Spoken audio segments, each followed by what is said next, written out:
Olá pessoal, Pastor Dona Batista, pelo site igrejasempolitica.org, mais um vídeo aqui, amém, da minha parte, para providenciar, obviamente, não só a atualização de fatos, como também informações precisas, né, do acervo bíblico, doutrinário desse site, para amparar todos vocês nessa visão bíblica puramente focada na vista para Cristo, no Calvário, no acontecimento da vida dele e buscarmos realmente em Jesus essa igreja concreta, fiel, absoluta e exclusiva de Jesus. Amém? Esse é meu apelo a todos aqueles que já se cadastraram no site, aqueles que ainda estão pensando se vão fazer isso, mas lembrando que também esse vídeo está sendo postado pelo Verdade em 10 Minutos, com o objetivo, obviamente, de chamada, de convocação daqueles que querem participar desse propósito, ok? Lembrando que todo o site providencia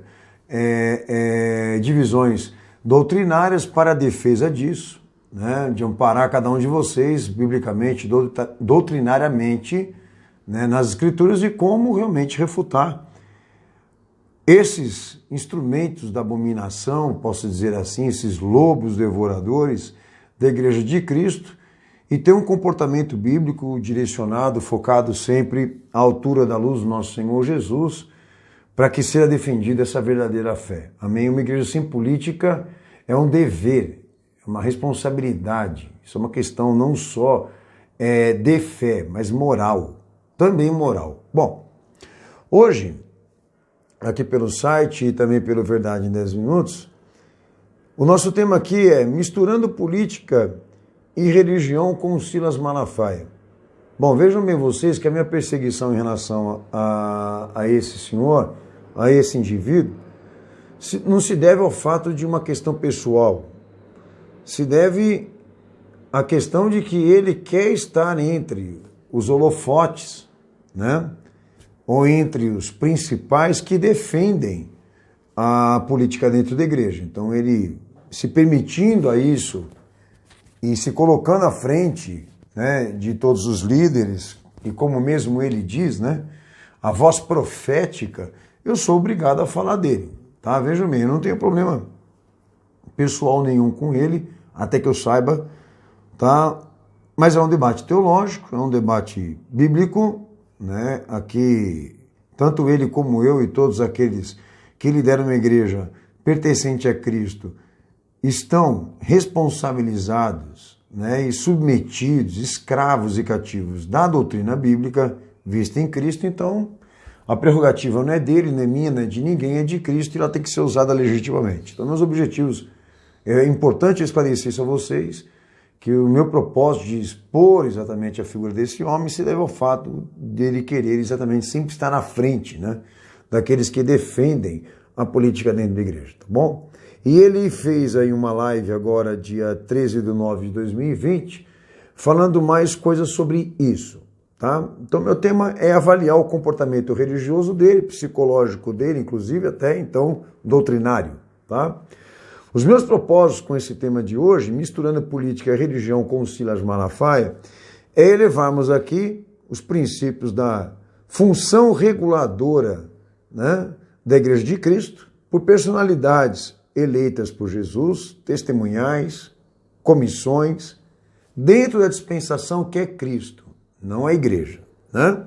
Que é o que, na verdade, nós colocamos aí no site para você. E os meus objetivos mais específicos aqui é comentarmos o evangelho dele, Silas Malafaia, que, para provar a importância da política na igreja, recorreu à religião e não as escrituras, tá? Usa como fundamento a história da religião, usa o termo cristianismo, que nem é bíblico, e que estruturalmente, ok, segundo ele, muitas crenças estão sustentadas pela religião do cristianismo, não só crenças, como também sistemas, tá? E ele não usa a raiz primitiva, ele não usa o fundamento essencial, o fundamento processual, né, que é a igreja concreta que Jesus instituiu. tá? Ele usa história de religião, ele usa o termo cristianismo, que não tem nada a ver com as escrituras, ok? Por mais que alguns acreditem aí, e sem falar também que agrega muitas crenças na religião cristã, segundo ele, mas obviamente sem uma raiz primitiva disso, bíblica e lógica, inclusive. Bom, primeira coisa que eu tenho que, na verdade, registrar aqui para vocês, o que eu coloquei no site, e a gente tem que, na verdade, pontuar muito claro isso aqui, tá? O evangelho não é da igreja e a prerrogativa não pertence a ela, tá? Pertence a Cristo. E ele cedeu, emprestou provisoriamente à igreja, tá? Estas funções ou essa prerrogativa reguladora. Então é muito importante, pastor, eu expor aqui alguns detalhes que eu falei lá no site, que estão lá os textos bíblicos, as orientações textuais e tudo mais, ok? Mas eu tenho que colocar aqui esses pontos primeiro para depois comentar qual foi o comportamento desse cara em relação à opinião dele, política e religião, tá? Então tem 3 coisas importantes que eu coloquei no site para vocês aí. A autoridade do pensamento teológico, parte de quem? Essa autoridade só pode ser encontrado na autorrevelação de Deus, pessoal, personificada, ok? Onde sempre identificamos a causa mais suficiente do que a razão, né? Do que nós mesmos, por isso supra-humana, tá? De nível elevado, aquele que vem de cima é sobre todos. E é maior, ok? Cujo princípio, método ou sistema, que é a carne dele, a vida dele, a pessoa dele, depende de nós. O que eu quero dizer aqui é o seguinte: não depende de você, nem de mim, nem do que você pensa, nem do que você quer, é a mesma coisa para mim, ok? Ou para todos nós. O que interessa é assim diz o Senhor. O que interessa é o que ele diz, certo? Então esse princípio, esse método, esse sistema que independe de nós, ok? Não tem categoria mental ou formas de razão, porque senão se compromete. Ou uso de pressupostos, ou ideias inatas. Por isso a gente considera o evangelho como puro conceito, porque o autor disso é Cristo, tá? A palavra se personificou, o verbo é ele, ok? E o padrão provido vem dele, para a igreja. E o instrumento da autoridade da igreja consiste nisso, provar que Jesus realmente falou aquilo, ou fez aquilo. Se ela não tiver condições de fazer isso, então tudo que ela, obviamente, passar além dele, ela peca, ela erra, e aí já nós temos uma heresia configurada. Então a autoridade do pensamento teológico é aquilo que está assinalado na obra, na face, na pessoa exclusiva, única de Jesus Cristo. E a igreja é uma consequência disso, tá? Primeiro detalhe. Segundo, unidade instrumental desse padrão ministerial, que é o serviço cristão. Bom, se Jesus ele provê, né, o fundamento essencial disso, a igreja pega, pela graça e pela misericórdia, para usar essa unidade. E quando eu falo unidade, é o seguinte: não tem pontos de vista, não há pontos de interpretação, não há interpretações, ok? Há uma unicidade, tá? Uma única fé, uma unicidade, ok? E isso está explícito na obra testamentária, não só pelos profetas, como também pelo próprio Cristo, tá? E essa unidade instrumental, a hermenêutica disso, a exegese disso, é Cristo. Então ele provê à igreja esse fundamento essencial para que ela usufrua, segundo a sua graça e a sua misericórdia, para um serviço e para um ministério, ok? Tá? Segundo ponto. Então, na fonte, Cristo chega para nós multiplicações e expressões disso, Cristo, tá? Que comunicam este compromisso decisivo e irrevogável, porque não pode ser modificado, por isso pedra angular, ok? Para o serviço cristão. Então procede da vida dele, da pregação dele, do ensino dele, dos tipos de milagre, perdão de pecados, instituição de sacramento, que é uma crise hoje dentro da igreja. Respeitar isso, serviço e etc. Então, da parte de Cristo vem para nós, amém, ações testemunhais, né? A materialidade disso para que a igreja realmente seja a sua continuidade, tá? Então, quando a gente fala, agora vem o terceiro ponto, quando a gente fala de governo eclesiástico, ou propriamente dito, a igreja, nós estamos falando de uma representatividade de atividade, de conjunto de valores, de procedimentos, de critérios, de princípios, de normas que procedem de Cristo. Então, se ele não disse, se ele não falou, se ele não fez, se ele não pediu aos apóstolos, à igreja, que também fizessem, ok? Por que a de hoje faz? Vocês veem que é um raciocínio lógico, tá? Isso cabe honestidade.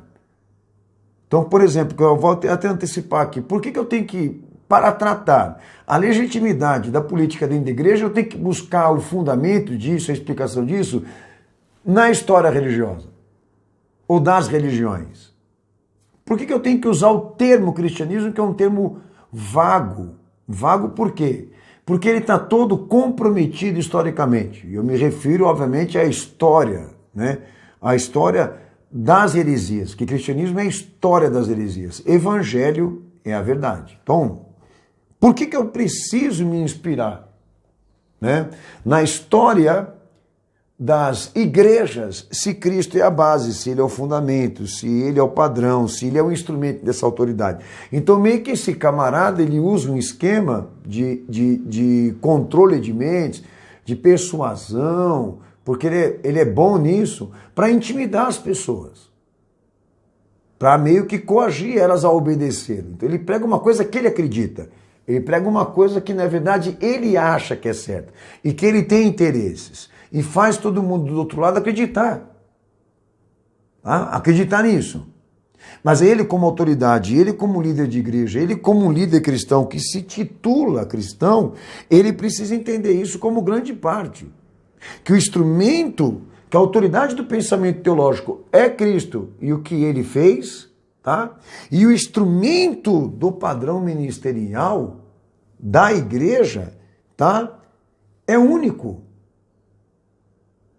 E a igreja só cabe a contemplação e a obediência disso, não a formulação, não a interpretação, não a autoria. Aí é que está a questão, porque a escritura é Cristo. Não são os discípulos, não são livros, não são letras. É Cristo, é a vinda dele aqui, a plenitude dele aqui, a presença dele aqui. Certo? E aí vem o terceiro ponto que eu coloquei no site. Governo eclesiástico não é uma hierarquia institucional. Não é vista por cargos, não é vista por aparelhamento, não é vista por arquitetura, não é vista daquele ângulo arquitetônico. Tá? Igreja é reconhecida pelo conjunto. Pastor, do que o senhor está falando? Pregação. Primeiro detalhe que eu coloquei no site aí, pregação. Você quer identificar uma igreja, ouça o que ela ensina, ouça o que ela fala. Mas não olha para a aparência, não olha para a estrutura. Tá? Porque se for uma igreja de Cristo verdadeira, ela não vai presidir. Ok? Ela não vai mandar. Ela vai ser responsável, que foi o que eu coloquei aí no site. Não existe aquele que preside. Não existe aquele que é eleito, né? Como muita maioria das igrejas aí, elas têm essas convenções, onde são feitas eleições para quem vai assumir a presidência da igreja. Uma espécie de sindicato. É uma banalidade, vamos dizer assim. Então, dentro da igreja verdadeira de Cristo, não existe o que preside, não existe o eleito, existe aquele que é responsável. Responsável pelo conjunto, responsável pelas funções, responsável em dar continuidade e sequência àquilo que Cristo ordenou. Tá? Então, é um conjunto de valores, de ações, de atos apostólicos, tá? E não uma hierarquia. E não uma divisão, não uma empresa, não uma instituição. Porque parece que está organizadinho, tudo lindo e maravilhoso, mas quem está usando isso é o diabo. Como a igreja desse cara aqui. Entendeu? Essa é a questão.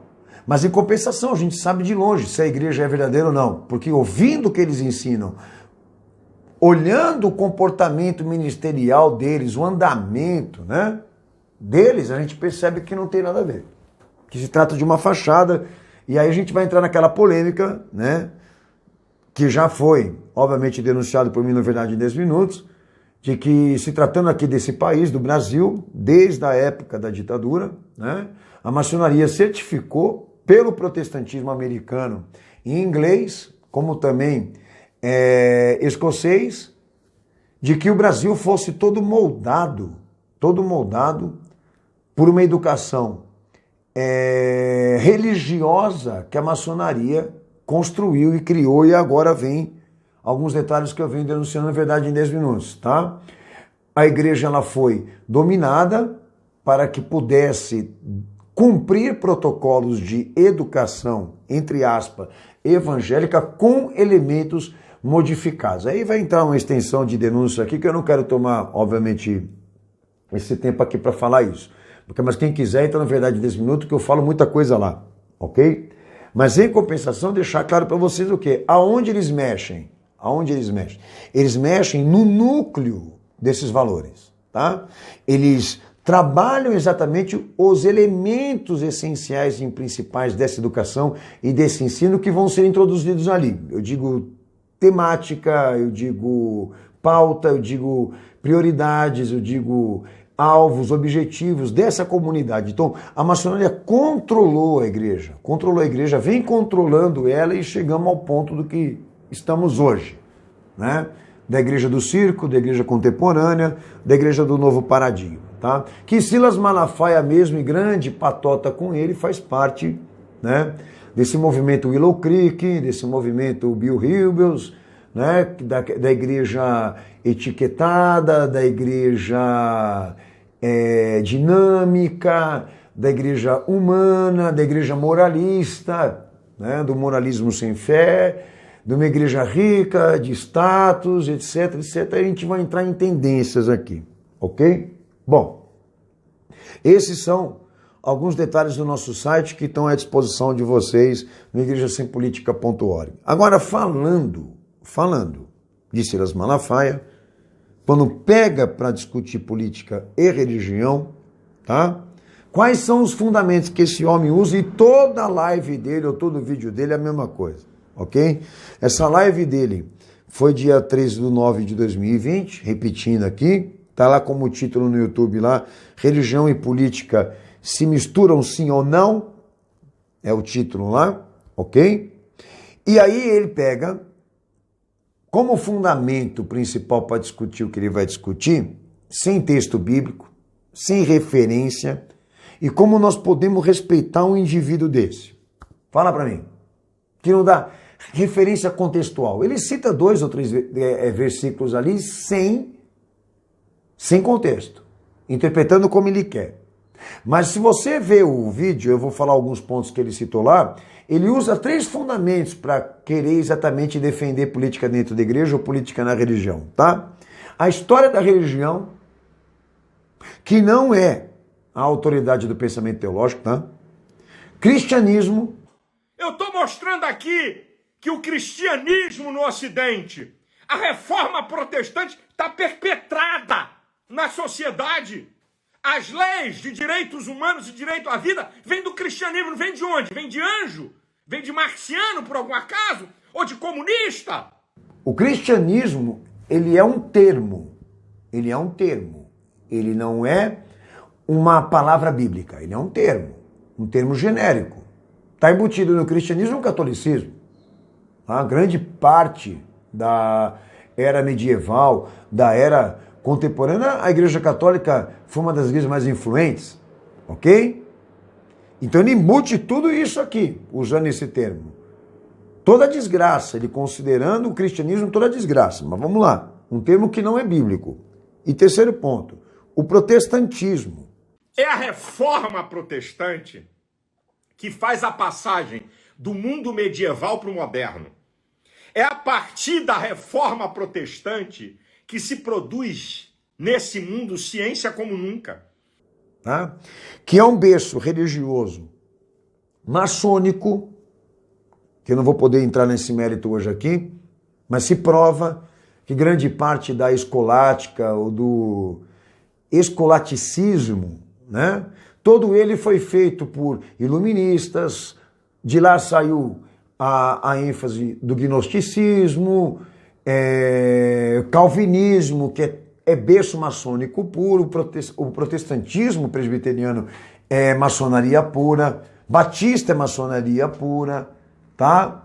Lutero também tinha influências maçônicas.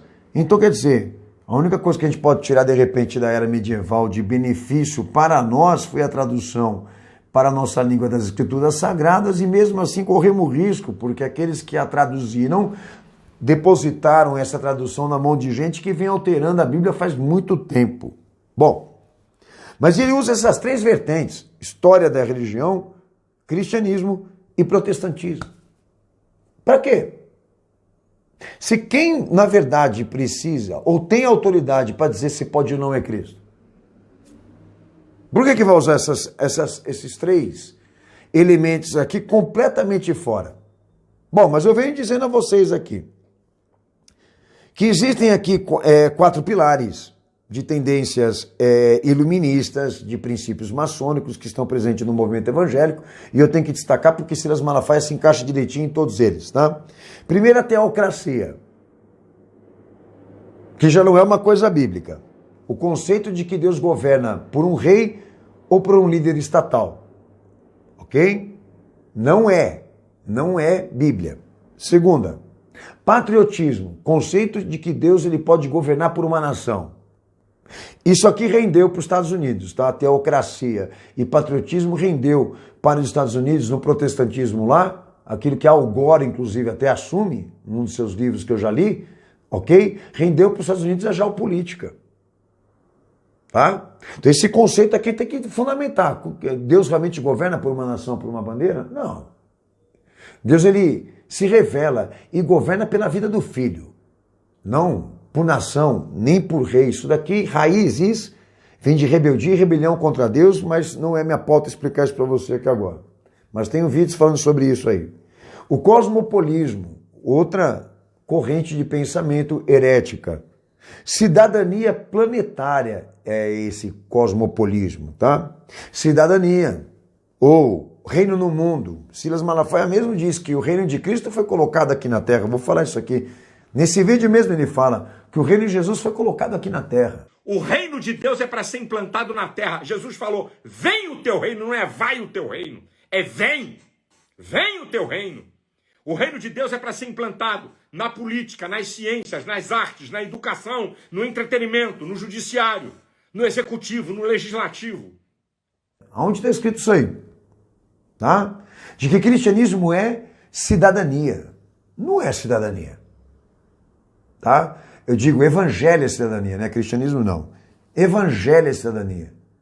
Não é cidadania. Evangelho é missão. Tem nada a ver com cidadania, mas ele mistura tudo para enganar. Aristocracia, outra tendência que eu venho denunciando como princípio maçônico há muito tempo dentro da igreja. Tá? Contextualidade material. De que Deus prometeu à igreja transferir as riquezas do mundo para ela. A maldita teologia da prosperidade, que isso no evangelho que o nosso Senhor pregou não existe. Tá? E a teosofia, que é uma mistura de filosofia e religião, ok? E no movimento evangélico ela pode ser percebida pelo existencialismo, cujo homem é a centralidade e o que ele precisa também, tá? E o evangelho não dá pauta para isso, sequer dá vista para isso, de que o homem seja a coisa mais importante. Então são tendências aqui que podem ser estudadas por você e que, obviamente, estão no comportamento ministerial desse homem, como também de todos que sempre estão ao lado dele, como líderes de igreja. Agora, ele vai para um debate de religião e política para querer falar sobre isso, e olha o que ele diz aqui. Né? Bom, eu disse aqui que o instrumento da autoridade do discurso teológico, a fonte disso é Cristo.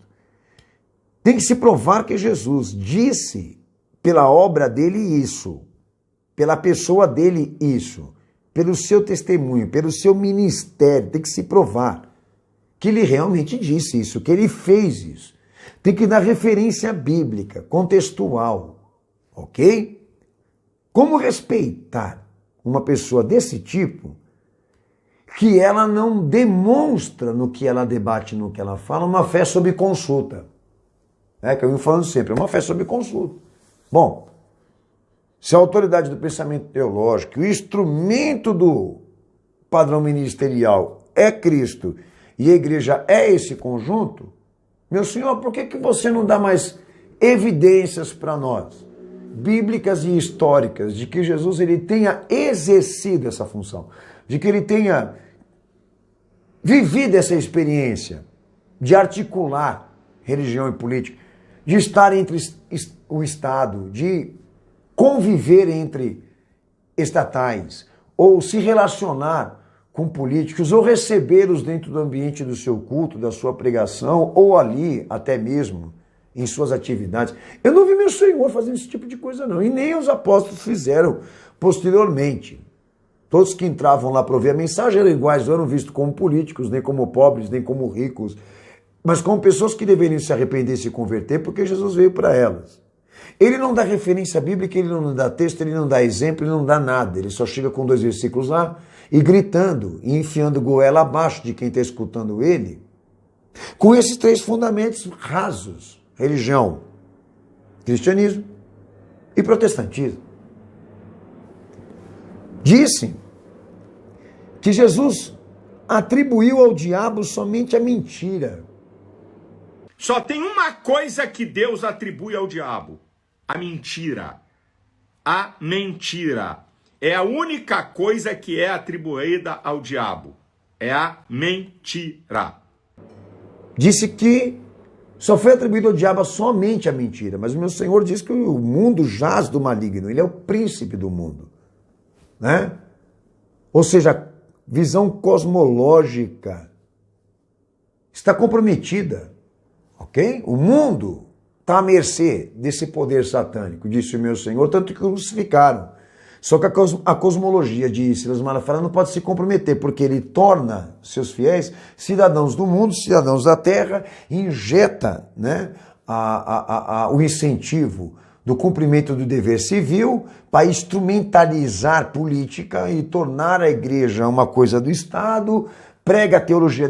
Então ele precisa da cosmovisão, né, nesse ângulo do evangelho que ele prega, uma cosmovisão de um mundo que possa ser transformado, trabalhado, de um mundo que tenha perspectivas, de um mundo que ainda tem esperanças. Não do mundo que Jesus disse, que o diabo já governa, é o príncipe e já está condenado, certo? Mas esse é o evangelho que o nosso Senhor pregou. Ele também diz aqui que o dever cívico, ele fala de dever cívico, né, consertando aqui, e diz que o dever cívico é o que, na verdade, justifica a política dentro da igreja, porque todos nós precisamos de requerer ou defender direitos. Vamos deixar de palavras, sabe? Não, eu não voto, não. Eu não quero saber disso. Você não quer saber disso, não? Então, deixa eu te falar uma coisa. Quando o teu patrão te mandar embora, se ele não quiser pagar teus direitos, não vá na justiça trabalhista, não, porque isso é cidadania. Se alguém te ameaçar de morte, não vai na polícia denunciar não, porque isso é cidadania. Só que tem uma coisa, se a Bíblia fala de dever cívico, que não é cidadania, tá? Essa palavra cidadania na Bíblia tem outro sentido, cidadania celestial. Dever cívico nas escrituras sagradas não é vida política. Dever cívico é responsabilidade moral. Dar a César o que é de César, tributação, é responsabilidade moral. Não é vida política. Não é instrumentalização política. Não é igreja estatal. Então ele quer transformar o dever cívico numa posição política.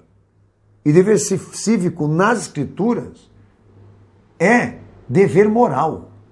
Não é vida política. Então ele está pegando uma liberdade ou uma condição para transformar numa licença, para pôr política dentro da igreja. Tome cuidado com isso. Direitos civis existem na Bíblia, pastor? Sim. Como também deveres cívicos. A gente tem que cumprir por uma questão moral, Porque o que é certo, dá a César o que é de César, dá a Deus o que é de Deus. De quem que a moeda é dele? Então, tributa e paga. Dever moral. Mas esse dever moral não pode ser transformado em vida política e sequer também em posição política. Não é por causa desse dever moral que a política tem que entrar dentro da igreja e eu sair transferindo a autoridade da igreja e também o seu ofício para as ruas para virar movimento político, virar movimento social, sair abençoando o político, orando por político dentro ou fora da igreja, que é o que vocês veem acontecer aí. Então é uma deturpação maligna e ele sabe disso. Mas ele precisa distorcer porque ele tem interesses, obviamente. Já falei aqui que ele recorreu à história da religião, do cristianismo, do protestantismo e fala de paradigma cristão. O mundo ocidental está sustentado no paradigma cristão. Tira o cristianismo do mundo ocidental, não tinha mundo ocidental. Caramba, paradigma cristão. Então qual é o paradigma cristão? Nas escrituras sagradas. Acabei de falar aqui, pô. É Cristo. O fundamento essencial, processual, cognitivo da teologia é Cristo. A igreja só cabe a contemplação e a transmissão disso com legitimidade. Como que pode história da religião, cristianismo e protestantismo se transformar em paradigma cristão para esse homem, pelo amor de Deus? Da onde ele tirou isso, caramba? Aprendeu com bandido dentro da cadeia, só pode. Obviamente, aprendeu da Assembleia de Deus. E aí, ele, em sequência, ele diz aqui que o reino de Cristo era para ser implantado na terra. O reino de Deus é para ser implantado na terra. Jesus falou, vem o teu reino, não é vai o teu reino. É vem o teu reino. O reino de Deus é para ser implantado na política, nas ciências, nas artes, na educação, no entretenimento, no judiciário, no executivo, no legislativo. E é cultura, é arte, é esportes, é política, é economia, é vida social. Ele diz que o reino de Cristo, nas minhas palavras, está sendo representado por segmentos públicos e privados. E lá em João 18:36, Romanos 14:17, meu Senhor diz, meu reino não é desse mundo. E nem daqueles que o seguem.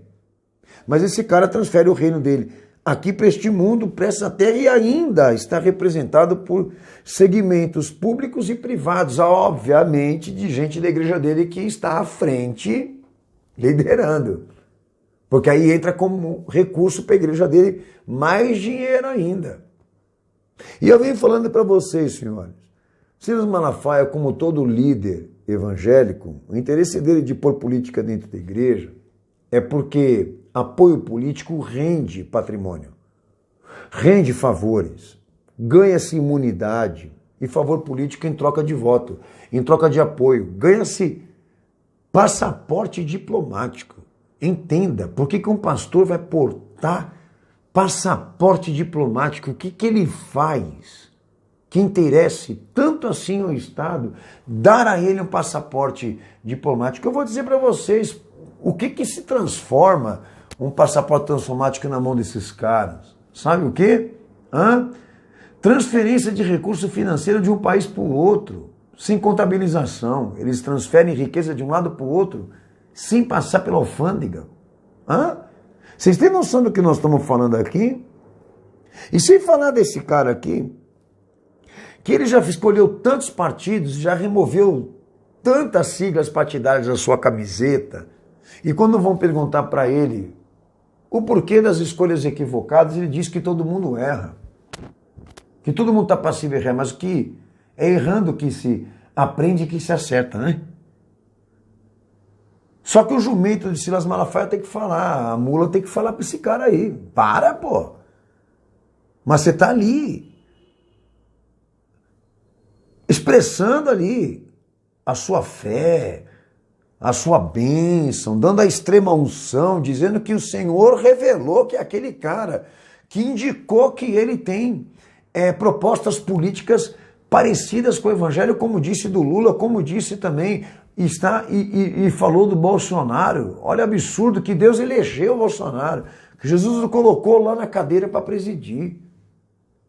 Então são indivíduos como esse que eu classifico, como disse o meu Senhor, mercenário e bandido. São indivíduos como esse que tomaram a frente do evangelho aqui nesse país e nós estamos caminhando para onde já estamos, né? À beira de um abismo, de um colapso, de um fracasso, de uma igreja envergonhada, rendida, que a sociedade mais não respeita. Não tem respeito nenhum. É gente fazendo gozação, piada, stand-up com o evangelho, com a igreja, entendeu? Eu tenho até um caso recente de um cara que foi lá e processou as Portas do Fundo pedindo uma indenização, uma igreja aí, e que as Portas do Fundo ganhou a indenização de não sei quantos bilhões aí. Ganhou a indenização e não vai precisar ressarcir por ter feito piada com Jesus. Como é que a igreja vai ser respeitada com gente pregando esse tipo de coisa, falando esse monte de besteira? E gente que é tudo de desviada, que um dia já foi de igreja, que sabe que o evangelho não é isso. E não respeita. Entendam, senhores? Enquanto não houver uma iniciativa, tá, organizada, profética, da parte daqueles que enxergam tudo isso que eu estou falando aqui e reconhecem, de defender a igreja, nós vamos continuar trazendo notícias desse tipo para você. A apostasia tem que se cumprir? Tem que se cumprir. É profética? É profética. Mas você vai ficar com as mãos atadas, vai ficar frouxo, vai ficar covarde, vai ficar omisso, vai se distanciar disso tudo e assistir de palco a igreja sendo desgraçada? Ou vai defender o que é do Senhor? Essa é a questão. Por isso eu estou aqui. Para dar o meu posicionamento a você, como venho fazendo há anos na minha vida, que já vou para 30 anos de ministério já, apologético, já vou há 30 anos já de ministério público, não só de igreja, mas público também, e só falando disso. E sempre denunciando. Bem, meu tema é esse hoje, e eu quero encerrar aqui a minha fala desafiando ele, essa cambada toda de safada aí.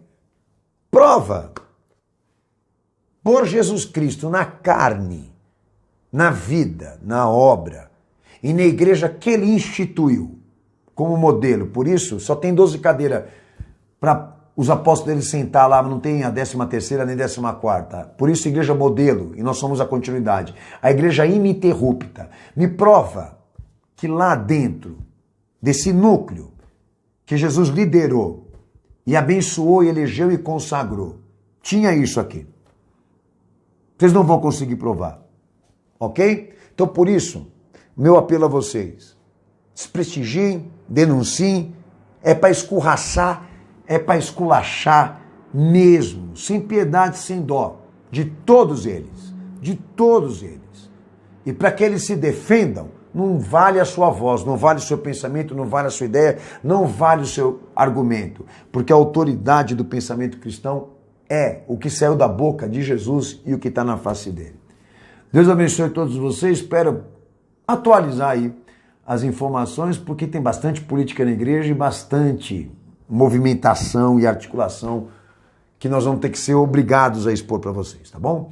Um abraço, Deus abençoe. Se cadastra no site, vai lá, põe o teu nome, ajude essa igreja, esse ministério, esse propósito profético, avisar mais gente aí. Deus abençoe vocês. Maranata, Jesus está voltando. Um abraço a todos. Até o próximo tema.